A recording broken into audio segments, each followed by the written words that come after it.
Hello everyone and welcome to creative ways. आज हम discuss करने वाले हैं जेई मार्क्स वर्सेस परसेंटाइल, और जो कि जेई फर्स्ट अटेम्प्ट 29 जनवरी 2026 को हो गया, जिसका रिजल्ट अभी आने वाला है।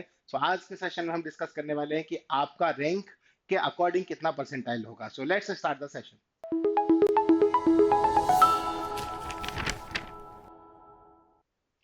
समझते हैं यहाँ पे कि मार्क्स वर्सेस परसेंटाइल, इसका कॉन्सेप्ट क्या है, जेई का जो है मार्क्स किस बेसिस पे कैलकुलेट होते हैं और क्या तरीका होता है उनको कैलकुलेट करने का।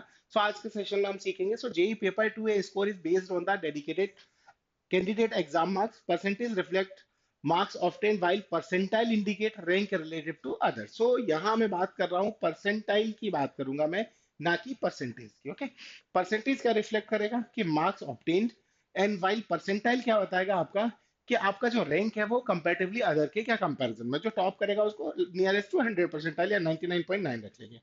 This help candidate estimate to their rank and college option based on their marks. So these percentile score range from 0 to 100 for each exam, each sessions. अगर मैं बात करूं जेई मेन 2026 का जो है आपका स्टेप यहाँ पे, कि आप देखोगे एनटीए ने इसको कंडक्ट किया था, जो कि आपका 29 जनवरी 9 AM टू 12:30 PM पे कंडक्ट हुआ था। अप्रोक्सीमेट अगर मैं बात करूं तो 60 to 65 थाउजेंड स्टूडेंट अपियर हुए थे, जो टोटल कितना था आपका 75% था। ओवरऑल अगर आप देखोगे तो लगभग 70 to 75 थाउजेंड के समथिंग स्टूडेंट्स ने अपियर किया था, और इसमें कुछ 60 थाउजेंड के समथिंग स्टूडेंट अपियर हुए थे।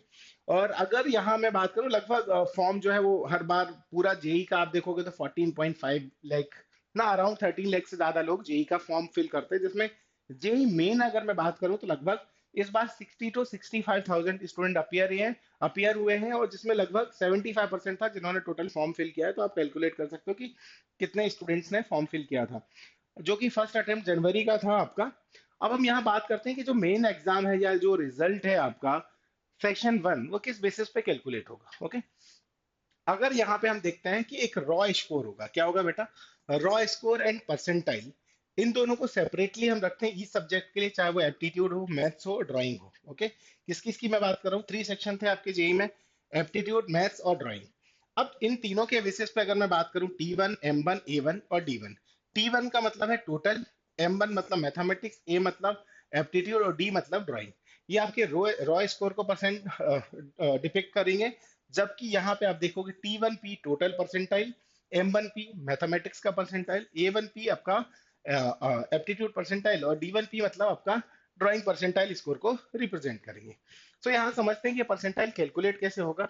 अगर मैं मैथमेटिक्स परसेंटाइल M1P की बात कर रहा हूँ, बिकॉज M1 तो इजिली है कि भाई आपने मैथमेटिक्स में कैसे स्कोर किया। M1P में बात करूं कि number of candidate appeared from the session with raw score equal to or less than M1 score in a mathematics. Total number of candidate appears in session. उसके बेसिस पे आपका क्या निकल के आएगा, परसेंटाइल निकल के आ जाएगा। सेकंड है एप्टीट्यूड का परसेंटाइल, सेम वही same condition, number of candidate appeared from the session with raw score equal to और less than A1 score in aptitude, और total number of candidates appear in the section, यानी total number of candidate. अब यहाँ पे एक example लेते हैं, जैसे ये हमारे एक लास्ट ईयर स्टूडेंट का स्कोर है।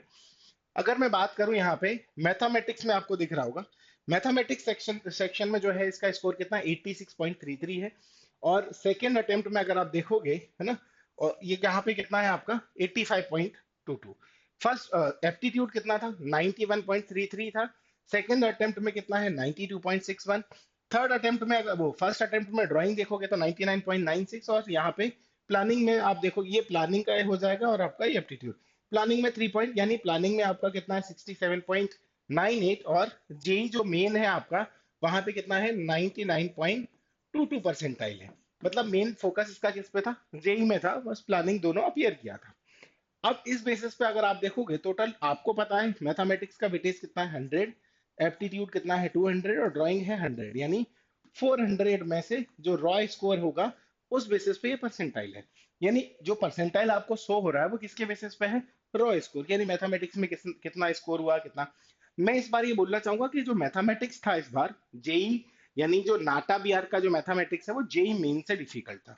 जो भी स्टूडेंट जेई मेन में अपियर हुए हैं और नाटा में भी हुए हैं तो उनको पता होगा कि कंपैरेटिवली जो नाटा बिहार का जो मैथमेटिक्स था, इस बार का जो मैथमेटिक्स का जो सेक्शन वो आपके जो जेई मेन के सेक्शन है उससे डिफिकल्ट था। यहाँ के जो 25 प्रॉब्लम्स थे वो कंपेरेटिवली ज्यादा डिफिकल्ट थे।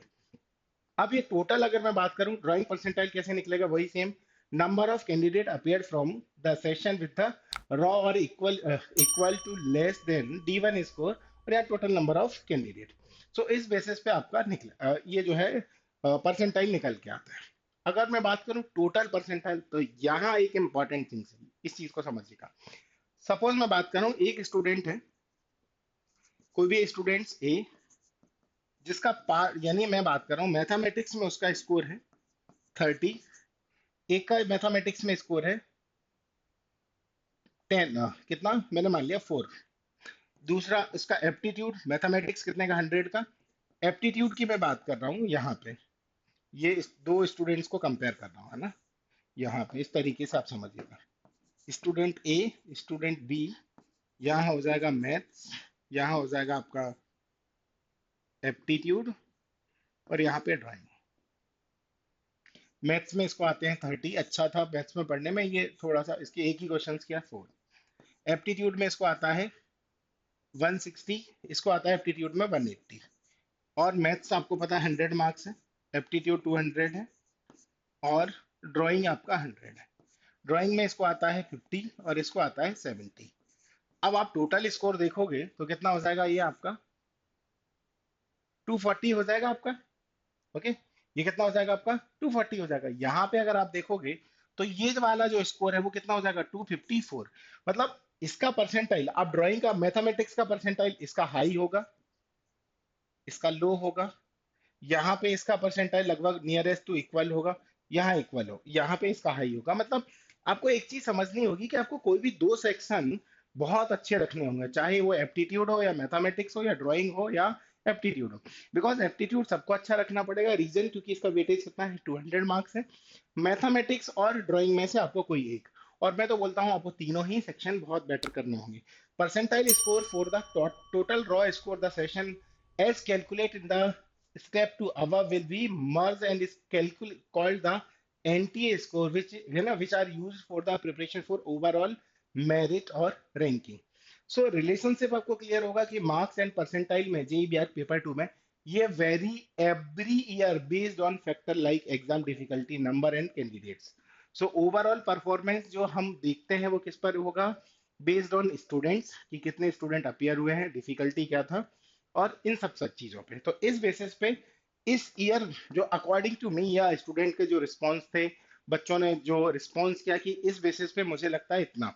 सो मैं बात कर रहा हूँ कि 99 पॉइंट प्लस प्लस की अगर मैं बात करूँ 99.94, या मैं बात करूँ 99.99, है ना, अप्रोक्सीमेट, तो उसके लिए आपको 280 प्लस, बिकॉज इस बार मैथमेटिक्स डिफिकल्ट था।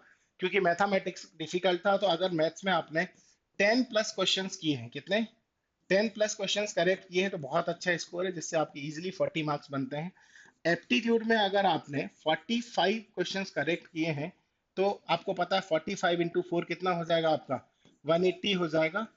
और ड्राइंग में इजीली अगर आपने 60 प्लस स्कोर किया है, तो आपको पता है कि कितना आ जाएगा 280 प्लस, यानी ये बहुत ही अच्छा टॉप स्कोर होता है, जिस बेसिस पे आपका कितना हो जाएगा 99.99 परसेंटाइल के चांसेस है।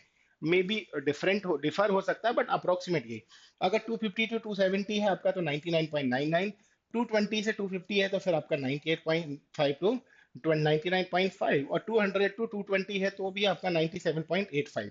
199 to 219, 95 to 97, 180 to 199, 90 to 95, 150 to 179, 85 to 90, 120 to 149, around 75 to 85। इसके बाद मुझे नहीं लगता कि आपको चेक करने की जरूरत है, क्योंकि 75 के बाद तो किसी काम का ही नहीं है सारी चीजें। ओके, सो ये आपका बेसिक एक रॉ स्कोर है। अगर आपका स्कोर यहाँ मतलब बेसिकली अगर देखोगे तो आपको कोई भी गवर्नमेंट कॉलेज, जिसमें मैं बात कर रहा हूँ एसपीए, और कोई भी एक अच्छा एनआईटी टारगेट कर रहे हो, सो प्लीज ये आपका लास्ट है। यानी आपको 250 के अराउंड, यानी 220 आपके लिए बैरियर था, 240 250 आपका स्कोर होना चाहिए, देन तब जाके आपको एक अच्छा कॉलेज मिलेगा। अगर नहीं है इन केस, तो आपके पास सेकेंड अटेम्प्ट भी है, जो कि अभी अप्रैल में कंडक्ट होगा। सो अगर आप बोर्ड एग्जाम की प्रिपरेशन कर रहे हैं तो बोर्ड एग्जाम के बाद उस पर लग जाइएगा, और एप्टीट्यूड प्लस ड्राइंग दोनों को बहुत अच्छे से कवर करिएगा, जिससे कि आप नेक्स्ट अटेम्प्ट यानी सेकेंड अटेम्प्ट में एक बेटर परफॉर्म कर पाए और बेटर रिजल्ट आ पाए। ओके, हाँ, अगर आप 2027 के लिए प्रिपेयर कर रहे हैं, या ड्रॉप लेने का सोच रहे हैं, या फिर आप अभी 11th स्टूडेंट और 2028 के लिए टारगेट कर रहे हैं, सो हमारे कुछ रेगुलर बैचेस हैं जो कि 2020, अगर आप 2027 और 2028 के लिए प्रिपरेशन के लिए प्लान कर रहे हो, और या फिर आप ड्रॉप लेने का सोच रहे हैं, तो हमारे जो बैचेस हैं 2027 यानी कि 16 फेब 2026 से स्टार्ट होने वाला है, जो कि आपका जेई एंड आर्क के लिए डेडिकेटेड है। यहाँ हम डिस्कस करेंगे इस बैच के क्या क्या फीचर्स होंगे और क्या क्या ऑप्शंस आपको मिलेंगे। तो मैं बात कर रहा हूँ कि टारगेट 2027 नाटा एंड बीआर दोनों के लिए। सो फर्स्ट आपके लिए NATA B Arch and design examination. So basically आपको यहाँ पे अगर मैं बात करूँ तो एक बेस्ट कॉम्पिटिटिव इन्वायरमेंट मिलेगा, क्योंकि नंबर ऑफ स्टूडेंट्स आपको यहाँ पे एक healthy environment plus number of students के साथ में आपको कॉम्पिटिट करने को मिलेगा, बिकॉज हमारे बहुत सारे डिफरेंट डिफरेंट सेंटर है, सबका एक साथ रिजल्ट आता है, तो वही आपको कॉम्पिटिटिव इन्वायरमेंट मिलेगा। सेकंड मैं बात कर रहा हूँ कि यहाँ पे क्या क्या फीचर्स आपको मिलेंगे, कि स्ट्रक्चर्ड लर्निंग मिलेगा। स्ट्रक्चर्ड लर्निंग का मीन्स ये है कि आपको जो भी सिलेबस है एक स्ट्रक्चर्ड वे में चलेगा, चाहे वो ड्राइंग हो, एप्टीट्यूड हो, या डिजाइन हो, एवरीथिंग। फिर डेली लाइव और रिकॉर्डेड क्लासेस मिलेंगे सेशन में, जो बेसिकली आपको ड्राइंग और aptitude, GK, English, design thinking सब पे फोकस होता है। साथ ही साथ आपको 100+ topic test, 15 full length mock test मिलेंगे ईच एग्जाम के लिए आपको प्रैक्टिस, और साथ ही साथ आपको हर एक सब्जेक्ट में आपको फीडबैक मिलेगा। एक और स्पेशल फीचर जिसको हम बात करते हैं, पर्सनल है ना, personal mentorship and portfolio guidance, क्योंकि आज के टाइम पे हर एक स्टूडेंट को हर एक स्टेप पे एकेडमिक एंड नॉन एकेडमिक बहुत सारे ऐसे डाउट होते हैं, जिसके लिए उसको एक मेंटर का रिक्वायरमेंट्स होता है, तो वो भी हम आपको प्रोवाइड करते हैं, कि personal mentorship plus portfolio guidance, जो आपको डेडिकेटेड मेंटर सपोर्ट मिलेगा आपको, कि आपके क्या डाउट्स हैं, आपको प्रिपरेशन में क्या प्रॉब्लम्स आ रही है, या आपको किस टॉपिक पे कितना फोकस करना है, वो सारी चीजें। फिर इसके अलावा आपको वर्कशॉप मिलेगा, इंडस्ट्री एक्सपर्ट्स से भी आपको सेशंस मिलेगा, जो कि आपके एनआईडी, निफ्ट, एल्यूमिनाई, यानी ये आपके वर्कशॉप लेंगे, जिससे कि आपको कंपटीशन क्या चल रहा है, कि पूरे मार्केट है ना, कि किस लेवल पे कहाँ पे क्या चल रहा है, तो वो सब आपको समझने की चीजें मिलेंगी। साथ ही साथ आपको यहाँ जो मैं बात करूँ, मेरी टीम में एवरेज 8 ईयर सभी का टीचिंग एक्सपीरियंस है, और लगभग 13,500 से ज्यादा स्टूडेंट्स को हम यहाँ पे टीच कर चुके हैं। सो ऑफलाइन प्रिपरेशन अगर मैं बात करता हूँ, तो उसके लिए भी हमारे सी सेंटर अवेलेबल हैं थ्रू आउट द कंट्री। आपको इंदौर, कलकत्ता, मुंबई, लखनऊ, गाजियाबाद, यहाँ पे हमारे सेंटर्स मिल जाएंगे। इसके बाद अगर हम बात करते हैं, तो यहाँ पे आपको परफॉर्मेंस एनालिसिस मिलेगा, जिसमें आपको रैंक, डिफिकल्टी लेवल, ये सारी चीजें मिलेंगी। साथ ही साथ डाउट क्लियरिंग सेशंस मिलता है, जिसमें दो टाइप के डाउट क्लियरिंग सेशंस मिलेंगे। एक होता है 1-to-1 डाउट क्लियरिंग सेशन, जिसमें आप टीचर के साथ 1-to-1 डाउट क्लियर कर सकते हैं। एक होता है कॉमन डाउट क्लियरिंग सेशन, यानी 1-to-1 डाउट क्लियरिंग सेशन आपको पहले से टीचर्स को इन्फॉर्म करके, या अपने मेंटर, जो आपको एक मेंटर असाइन होगा, जो आपको उस मेंटर को इन्फॉर्म करना पड़ेगा, मेंटर आपके लिए एक सेशन स्लॉट बुक करेगा, जिसमें आप टीचर के साथ 1-to-1 भी कनेक्ट हो सकते हैं। साथ ही साथ जो कॉमन टीचर सेशंस होते हैं, वो तो आपके लिए अवेलेबल है ही। इसके अलावा अगर हम बात करें और क्या फीचर्स हैं, तो इसमें आपको डेली क्विज मिलेंगे आपके, साथ ही साथ आपको टॉपर्स टॉक, मतलब आप टॉपर्स जो भी थे उनके साथ डिस्कस कर सकते हैं कि क्या एक्सपीरियंस रहा।